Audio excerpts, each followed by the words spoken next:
What's going on, ladies and gentlemen? I got your watch list ready for the week of November 1st, 2021, and the stock market is about to go nuts. This week we got J-Pounds and tapering news on Wednesday. We got OPEC as well and some notable earnings to look out for. We could already see that Friday's momentum is still going, so it should be exciting with a lot to look out for. I got 3 stocks I'm looking at going into this week, but first make sure to subscribe, like, and turn on the notification bell on for live trade alerts and the weekly watch list, baby. Shout out to the tribe. Post your watch list and plays you're looking at down below, and we can go over them live, baby. Post them right down there in the comments, and we'll get out 9 a.m. We'll get on them. All right, so let's get into it. First of all, we have the Fed this week on Wednesday. They're expecting to announce some beginning stage of tapering, including the speed, timing, and overall composition of the tapering agenda. And that's coming out from Jerome Powell, the FOMC chair, on Wednesday. I think it's around 2 p.m. Eastern time. So we'll be kind of seeing how the market reacts to that. Right now, you could look at the SPY and you can see we're actually ramping up a little bit here. And actually, I think we're trading a little bit higher if we get into a smaller time frame here. So yeah, brand new highs, all-time highs, 461. Chilling right now around 460.7, but still all-time highs in the day. Same thing as the Qs. You can see right here, 387.83, all-time highs again on the Qs as well. So we did have some notable earnings last week. Some big names that were reported. Some interesting reactions on the price. Price action of the stock, but still pushing into new highs on the S&P 500 and in the NASDAQ. So one of the cool things to look out for here is tapering. Obviously they said that we're going to be tapering. What's interesting about this and what is actually going to be notable is what they don't say about the tapering, right? They will not introduce any calendar-based language on when rate hikes are going to happen. But what we are looking for is the dates announced when they will taper, because the market can flip to bearish real quick. Right now, we're looking all-time highs, continuing the bullish kind of sentiment here. But if they do introduce any type of calendar dates, then this sentiment overall can flip very quickly to bearish. Right, we're watching for a ramp of the market to continue the bullish sentiment into the FOMC meeting on Wednesday, then catch the reaction on Wednesday.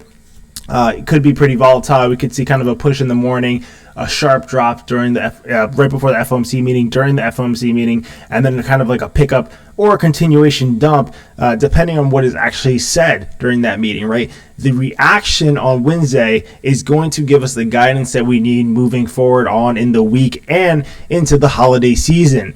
So just got to keep an eye on that, going into Wednesday. We've kind of seen this happen in the past. I'm going to bring it up on the 4-hour chart, and you can see all these little V drops here are from FOMC meetings for the most part, and you can kind of see the volatility, going into that day, right?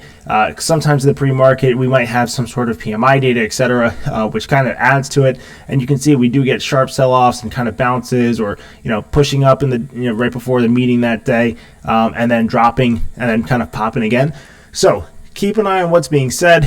We're kind of looking to see if they're going to introduce any calendar-based language. We're expecting them not to, but that can kind of give us an idea of where the market should be heading. Outside of that, we're actually looking at some notable earnings, right? So we have Uber, Airbnb, Pinterest, Peloton, Moderna, Pfizer, Roku earnings this week. I'm personally watching Roku. I'm already in this play. I'm in the 500 calls for January 121.22. We got these kind of early, interesting price action on Friday. Roku actually started slipping, had a pop in the morning, consolidated a little bit, and then started selling off into the end of the day.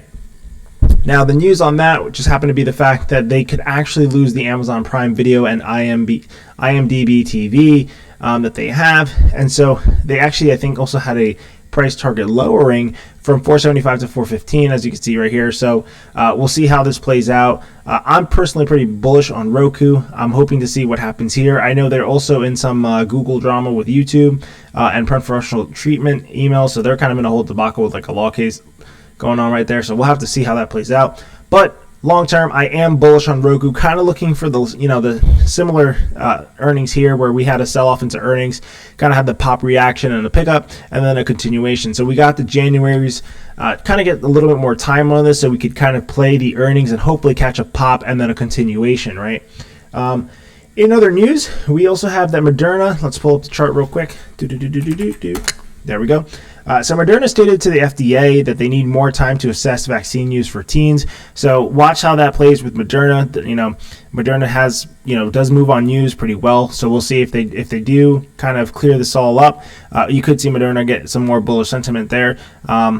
If for some reason they can't get enough time, you might see a little bit of a sell-off. They do have earnings coming up soon as well on the 4th, before market central time, so just be cautious about that. American Airlines is canceling over 1,000 flights due to weather concerns. So that's another move you could play there. It's already actually down into most of the week, so keep an eye on that. Sitting around $46, so you might see that. That could be a nice little play right there.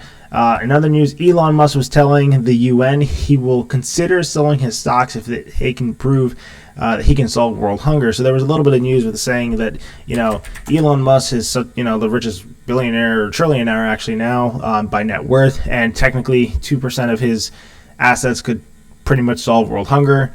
So this could be an interesting play here. Tesla up pre-market from Friday going into the week, so we'll see how that kind of plays out tomorrow morning.